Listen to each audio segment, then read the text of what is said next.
I always trusted her. We were the perfect couple, or so I thought. But one ordinary evening, everything changed. A buzzing sound echoed through our quiet home, and I instinctively glanced at her phone lying face down on the coffee table. Patricia had always been protective of her phone, but this time, curiosity overpowered me. I picked it up, hesitating, before flipping it over. The screen displayed a message preview. I can't stop thinking about last night. Let's meet again soon, ***, my breath caught in my throat. The sender's name wasn't saved, just a number. My mind raced, grasping for a reasonable explanation, but the words were undeniable. When Patricia walked into the room moments later, she froze. Her gaze darted to the phone in my hand, her expression shifting from surprise to guarded anger. "Why are you touching my phone?" she snapped, her voice trembling slightly, though she tried to mask it with indignation. "Who's this?" I asked, my voice steady despite the storm brewing inside me. I held the phone up, letting her see the damning message. Her jaw tightened, and for a moment, she said nothing. Then, with a forced laugh, she waved her hand dismissively. "It's nothing. Just spam." "Spam doesn't sound like that," I countered, my tone sharpening. "Tell me the truth, Patricia." Her face hardened, and she crossed her arms defensively. "Why does it matter, Gabriel? You're overreacting." But I wasn't. Deep down, I knew this wasn't just my imagination. The late nights, the sudden disinterest, the constant excuses, it all made sense now. Still, I wanted to hear it from her. "Are you seeing someone else?" I asked, the words tasting bitter as they left my mouth. She hesitated, and in that pause, I saw the answer before she spoke. "Fine," she said, her voice cold and detached. "If you must know, yes. I've been seeing someone." It felt like a knife twisting in my chest. My vision blurred as I struggled to process the confession. "Who?" I managed to ask, my voice barely above a whisper. Her lips curled into a cruel smile. "You wouldn't believe me if I told you." "Try me," I said, my tone now edged with anger. She stepped closer, her gaze unflinching. "Enrique," she said simply. The name landed like a blow. Everyone in the town knew Enrique, a powerful man with a reputation that sent shivers down spines. A cartel boss. Dangerous didn't even begin to describe him. "You're lying," I whispered, but her smirk told me she wasn't. "Why would I lie? At least he knows how to live, Gabriel. He's not stuck in some dead-end life like you." Her words were venomous, meant to cut deep, and they succeeded. For a moment, I couldn't move. The weight of her betrayal crushed me, leaving me gasping for air. Then, something inside me snapped. "Pack your things and leave," I said, my voice calm but firm. "I'll file for divorce. You can have your exciting life with Enrique, but you're no longer part of mine." She scoffed, brushing past me, but I didn't care. I grabbed my jacket and left the house, my head spinning. I needed to get away, to think or not think at all. I ended up at a bar on the outskirts of town, a quiet spot where the dim lighting and low hum of music offered some semblance of refuge. I nursed a beer, staring into the amber liquid as if it held answers. The bartender gave me a sympathetic glance, but said nothing. People here knew when to leave a man alone. The silence in my head didn't last long. Images of Patricia, of her cruel smile, and Enrique's name haunted me. How had it come to this?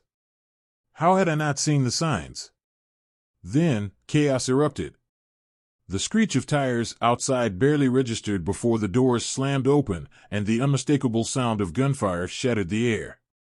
People screamed, scattering as masked men stormed in, their rifles raised. My instincts kicked in, and I dove behind a table, but it was too late. Pain exploded in my chest, a searing, burning agony that stole my breath. I collapsed to the floor, clutching the wound as blood seeped between my fingers. Through the haze of pain, I heard their voices. "Estel. Está muerto," one of them said, his tone cold and detached. "This is him. He's dead."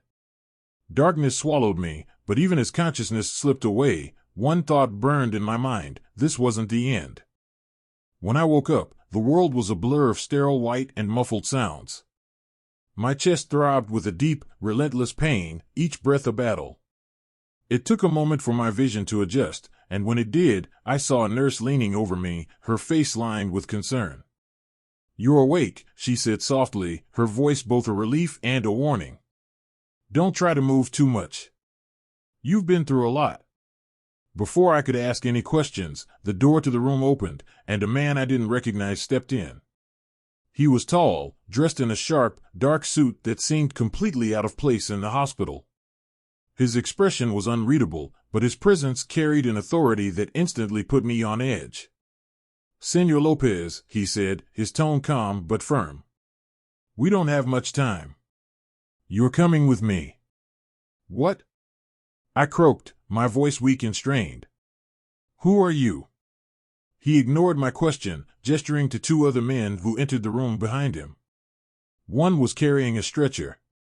"They know you're here," he continued. "And they'll be back to finish what they started.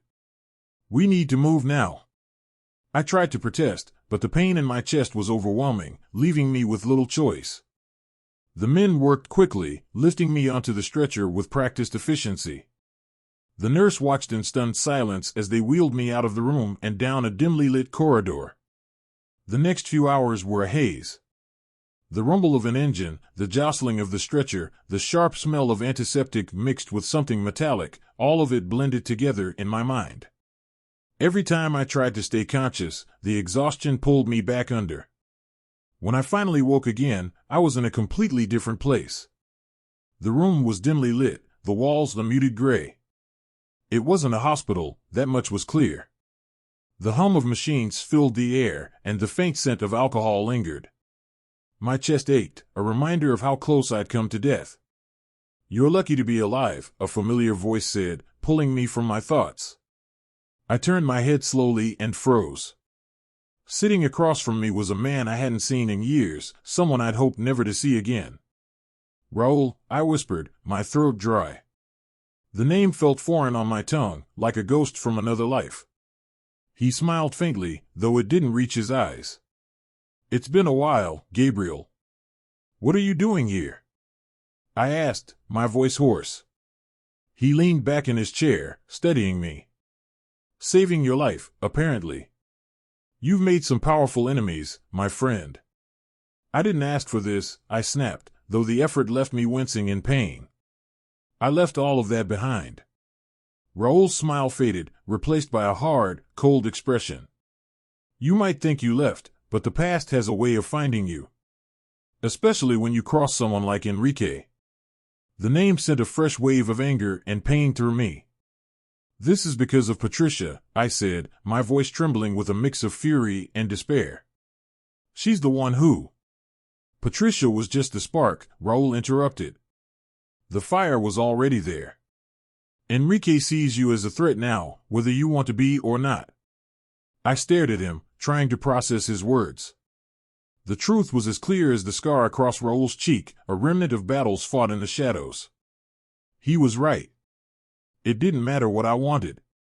The life I tried to escape had come crashing back, and this time, there was no running. Over the next few days, I remained in that hidden facility, recovering under Raul's watch. The men around him moved with precision, their conversations hushed but purposeful. Maps and plans littered the tables, and the air buzzed with attention I knew all too well. Raul finally explained the full extent of the situation.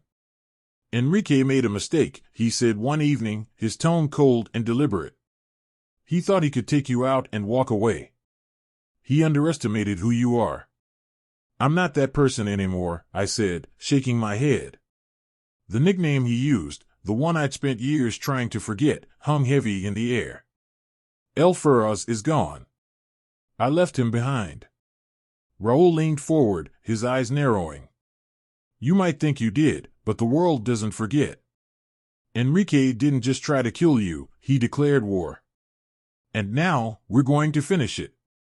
I wanted to argue, to tell him that I wanted no part in this. But deep down, I knew it was too late. The past I tried so hard to bury had risen from the grave, and the only way out was through. The following days were a storm of preparation and tension. Raoul's men worked tirelessly, their movements precise and deliberate, like pieces on a chessboard shifting into position. The air buzzed with urgency, and though I kept my distance, I couldn't escape the undercurrent of violence that was brewing. Raoul didn't give me much choice. "Enrique's empire is built on fear and blood," he said one evening as we sat in a dimly lit room filled with maps and documents. "He's crossed too many lines. It's not just about you anymore, it's about sending a message." The name El Furras had started to resurface, whispered among Raoul's men. I hated it, but I understood why. That name carried weight, a reputation forged in a life I thought I'd left behind. It was a legend, one I wanted no part of anymore. Yet, the world didn't seem to care about my wishes. Raoul's plans were meticulous. Safe houses were identified, supply lines targeted, and key figures in Enrique's organization marked for elimination. It was a full-scale dismantling of his empire, and I could see the cracks forming even from the shadows where I tried to stay hidden. Despite my reluctance, I couldn't deny the dark satisfaction that crept in with every report of another blow dealt to Enrique. It wasn't just revenge, it was justice, or at least something close to it. He had taken everything from me, and now, piece by piece, he was paying the price. But the satisfaction didn't erase the gnawing pain in my chest. Patricia's betrayal haunted me. Her face, her words, her cruel laughter, they played on an endless loop in my mind. No matter how much I tried to focus on the present, her memory lingered like a wound that refused to heal. Late one night, Raoul approached me as I stared out a small window overlooking the compound's courtyard. "You should know," he said, his voice low, "Enrique is panicking. He's making mistakes, lashing out. It won't be long now." I turned to face him, my expression hard. "And Patricia? What happens to her?" Raoul studied me for a moment, his eyes unreadable. "That depends on her," he said finally. "If she's still with him when we strike, she'll be caught in the crossfire. You know how this works, Gabriel." The cold truth of his words hit me like a blow. I didn't respond, turning back to the window. A part of me still wanted to believe there was something left of the woman I'd loved, but the reality was unavoidable. Patricia had made her choice. The final act came sooner than expected. Raoul's team moved with brutal efficiency. Enrique's remaining strongholds fell one by one, his network crumbling under the relentless assault. Reports of his desperation filtered in, his men deserting him, his allies turning their backs. The once untouchable cartel boss was now a man on the run. And then, the opportunity came. It was a cold, quiet night when Raoul received the intel. Enrique had holed up in a remote villa with a skeleton crew of loyalists, and Patricia. The thought of her being there sent a fresh wave of anger and pain through me, but I pushed it down. This wasn't the time for emotions. Raoul's men were ready to strike, their weapons loaded and their plans set. As they prepared, Raoul pulled me aside. "I need you on this," he said, his tone firm. "You're the one he fears most. Seeing you will break him." I hesitated, the weight of the decision pressing down on me. But Raoul's words rang true. Enrique had to see me, had to understand the consequences of what he'd done. The assault was swift and decisive. Raoul's team breached the villa with military precision, taking down Enrique's men before they even knew what hit them. I stayed in the shadows, watching as the chaos unfolded. The air was thick with the sound of gunfire and shouts, the stench of fear and desperation. And then I saw him. Enrique burst into the main room, his face pale and drenched in sweat. He wasn't the confident cartel boss I'd imagined. He was a desperate man, cornered and broken. His eyes darted around the room before they landed on me. "You," he spat, his voice shaking with rage and terror. "This is your doing." I stepped forward, the weight of the moment pressing heavily on my shoulders. "You made this happen, Enrique," I said, my voice cold. "You took everything from me. Now it's your turn." His gaze flicked to Patricia, who stood frozen in the corner, her face a mask of fear. "Patricia," he barked, "tell him. Tell him you don't care about him. Tell him you chose me." She didn't move. Her eyes met mine, and for the first time, I saw the cracks in her facade. The bravado, the cruelty, it was gone. All that was left was fear. "It's too late for that," I said, my voice steady. "You both made your choices." Raúl's men closed in, their weapons trained on Enrique. He sank to his knees, his defiance crumbling. Patricia followed suit, tears streaming down her face. As the night stretched on, I walked away from the villa, the sounds of justice, or revenge, echoing behind me. The weight of what had happened lingered, but for the first time in what felt like forever, I felt a strange sense of closure. The villa was silent now, save for the occasional crackle of flames as Raúl's men swept through, ensuring there were no loose ends. I stood outside, staring into the darkness, the cool night air doing little to temper the storm inside me. The confrontation had ended, but the weight of it all lingered like a shadow I couldn't shake. Raúl approached me, his face as unreadable as ever. "It's done," he said simply, his voice low. "Enrique won't be a problem anymore." "And Patricia?" I asked, my tone cold, though a part of me dreaded the answer. "She's alive, for now," Raúl replied, his gaze steady. "What happens next is up to you." I didn't respond. Instead, I followed him back into the villa, my footsteps heavy against the tiled floor. The once lavish home was in ruins, furniture overturned, glass shattered, walls riddled with bullet holes. It was a fitting metaphor for the lives that had collided here, each one left irreparably fractured. In the center of the room, Patricia knelt on the floor, her hands bound behind her back. Her face was streaked with tears, her hair disheveled, and her eyes darted around wildly, searching for some shred of salvation.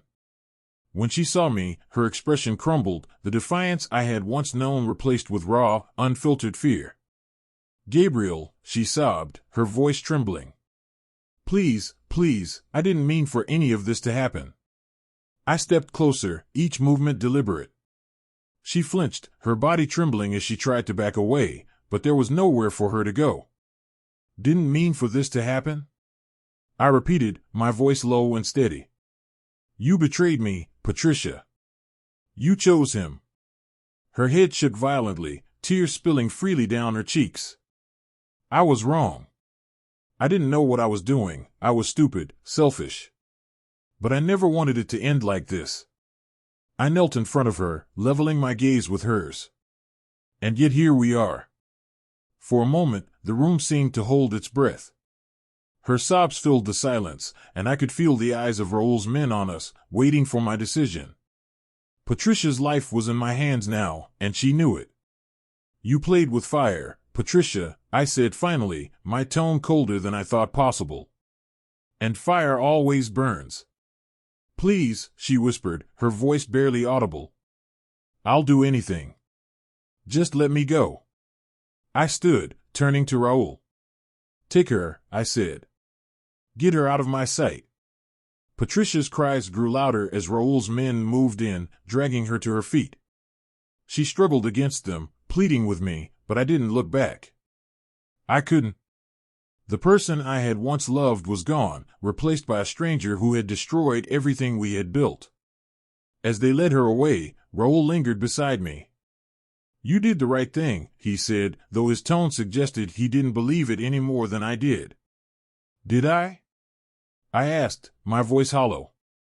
"Because it doesn't feel like it." Raúl didn't respond.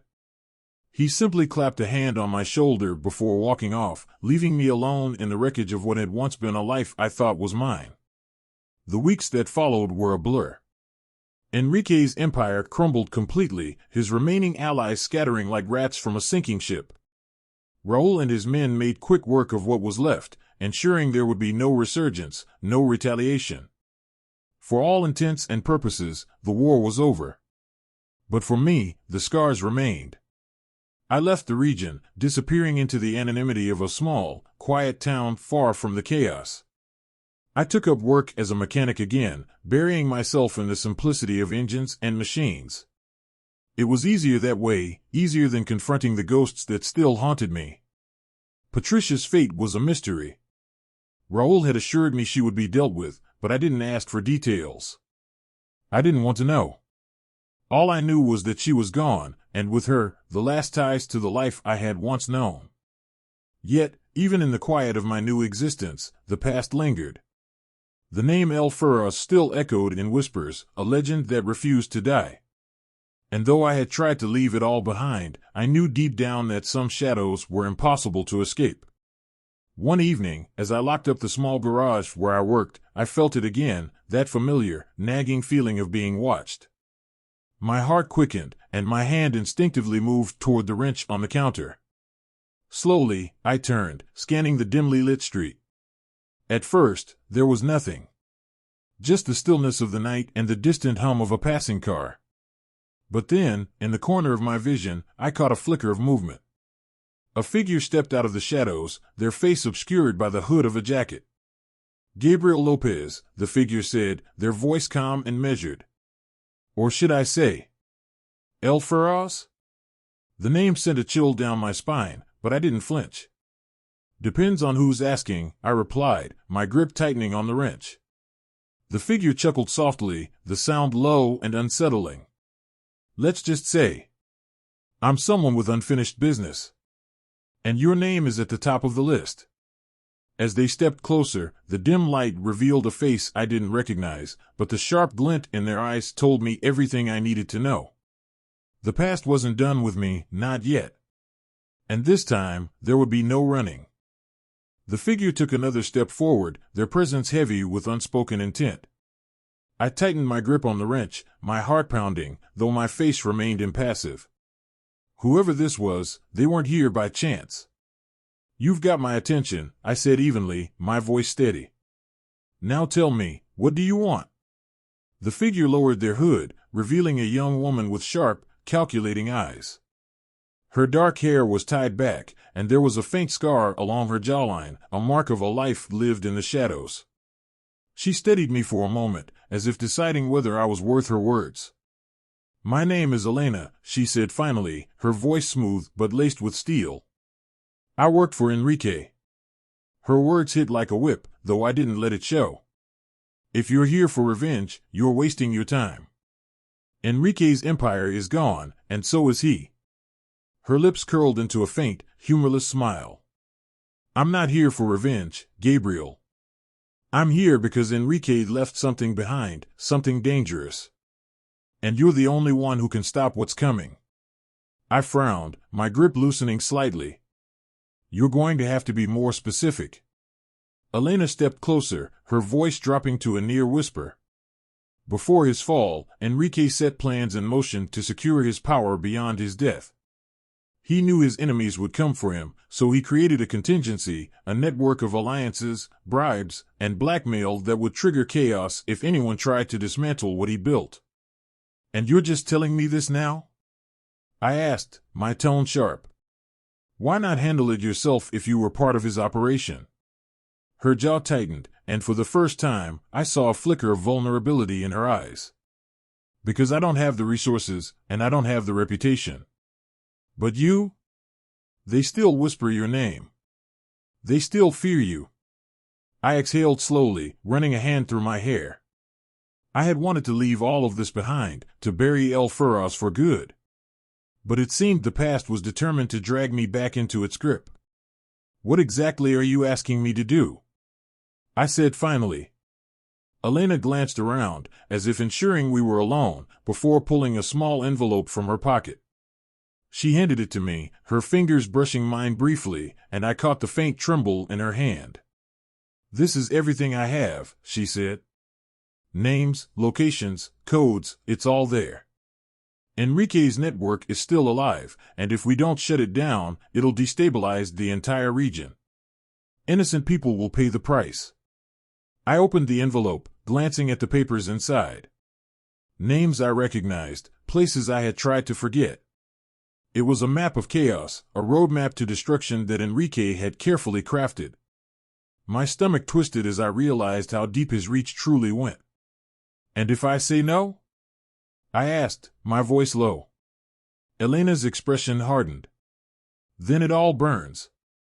The people he blackmailed will act out of fear, the ones he bribed will fight to protect themselves, and his allies will seize the opportunity to fill the void. You know what that means, Gabriel. Innocents will die. Families will be torn apart. And it will all lead back to you. Her words hung in the air, a heavy truth I couldn't ignore. I had tried to walk away, to carve out a life for myself in the quiet, but it seemed fate had other plans. As much as I hated it, she was right. The world didn't forget, and neither could I. I folded the papers and slipped them into my pocket. Fine, I said, my voice resigned.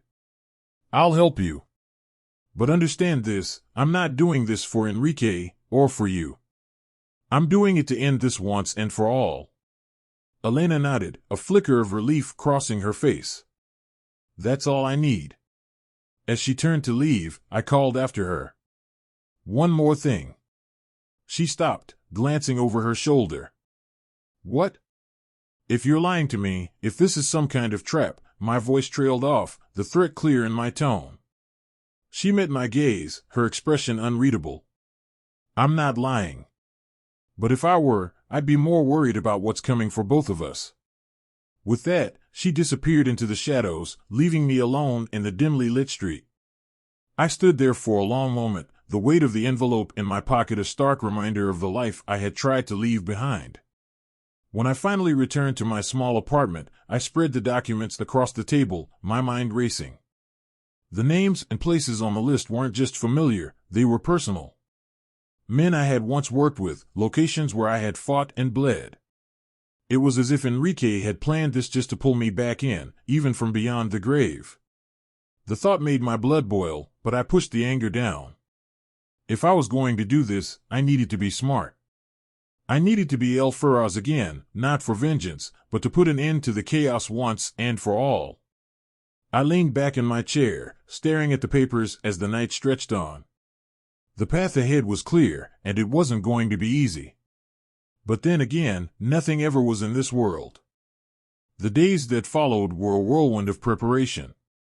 I worked methodically, studying the documents Elena had given me and piecing together the fragments of Enrique's plan. Each name, each location, each coded message told a story of power, greed, and fear, a network designed to thrive in chaos. If left unchecked, it would destroy countless lives. Elena proved to be an asset. She had knowledge of Enrique's operation that even Raul's intelligence hadn't uncovered. Together, we identified the weak points in the network and crafted a plan to dismantle it. This wasn't just about shutting down the remnants of a cartel, it was about erasing Enrique's legacy once and for all. The first target was a warehouse on the outskirts of a small city, a hub for smuggling operations that fueled the entire network. Elena and I watched from a distance as Raul's men moved in. The takedown was swift and efficient, leaving no room for retaliation. With each success, we gained momentum, but the risks grew higher. Word spread quickly. The whispers of El Ferraz returned, louder this time, as Enrique's allies began to realize they were being hunted. Fear worked in our favor, but it also made our enemies more desperate. One night, as we prepared for the final assault on the network's central command, Elena approached me. Her usually sharp demeanor was softened by a rare moment of vulnerability. "You don't have to do this," she said, her voice quiet. "You've already done enough." I looked at her, my expression unreadable. "If I don't finish this, it'll never end. You know that as well as I do." She hesitated, then nodded. "Just be careful, Gabriel. This isn't just about Enrique's network anymore. The people we're dealing with now, they're bigger than him. More dangerous." "I know," I said, my tone firm. "But they bleed just like anyone else." The final operation took us deep into the mountains, where a hidden compound served as the heart of Enrique's network. Raul's men were stretched thin, but their resolve was unshakable. We moved under the cover of darkness, each step calculated, each breath a reminder of what was at stake. The assault was chaos. Gunfire echoed through the compound as we pushed forward, clearing each room with ruthless precision. I had thought I was done with this kind of violence, but the instincts came back like muscle memory. Each shot, each calculated move, reminded me of who I had been and who I had to be now. In the heart of the compound, we found the leaders of the network, men who had taken Enrique's place, who thought they could control what he had left behind. They didn't stand a chance. Raul's men rounded them up, their pleas for mercy falling on deaf ears. And then, in the dim light of the compound's main hall, I came face to face with the last piece of the puzzle. It was a man I had once called a friend, a name from the documents, someone I had trusted in my former life. He stood there, unarmed, his hands raised in surrender, but his eyes were defiant. "You've come a long way, Gabriel," he said, his voice steady. "But do you really think this changes anything? Enrique's gone, but someone will always take his place. You can't stop this." I leveled my weapon at him, my hand steady. "Maybe not," I said. "But I can stop you." For a moment, there was silence. Then he laughed, a bitter, hollow sound. "You've always been a fool, Gabriel. You think you're the hero in this story? You're just as much a part of the problem as the rest of us." His words hit harder than I expected, but I didn't waver. "Maybe I am," I said. "But at least I'm doing something." The shot echoed through the hall, cutting off whatever reply he might have had. As his body hit the ground, the weight of what I'd done settled over me. This was the man I had once trusted, someone who had fought beside me. But trust didn't survive betrayal, and I wasn't the same man I'd been back then. In the aftermath, the compound was dismantled piece by piece. The leaders were taken into custody, their secrets laid bare. Enrique's network was finally destroyed, its reach severed, its power extinguished. As dawn broke over the mountains, I stood alone on a ridge, watching the first light spill across the horizon. The air was crisp, carrying a sense of finality I hadn't felt in years. Elena approached, her footsteps soft against the rocky ground. "It's over," she said, her voice quiet. "For now," I replied, my gaze fixed on the horizon. "But it'll never really be over, will it?" She didn't answer. Instead, she stood beside me, her presence a reminder that I wasn't entirely alone in this fight. We had won a battle, but the war against people like Enrique would continue. It always did. As the sun rose higher, I turned to leave. Elena watched me, a question in her eyes. "Where will you go?" she asked. "Home," I said simply. "Or whatever's left of it." And with that, I walked away, leaving behind the blood, the pain, and the echoes of El Furros. The name would live on, whispered in fear and awe, but for me, it was just a shadow, a reminder of the life I had left behind. For now, at least, I could breathe.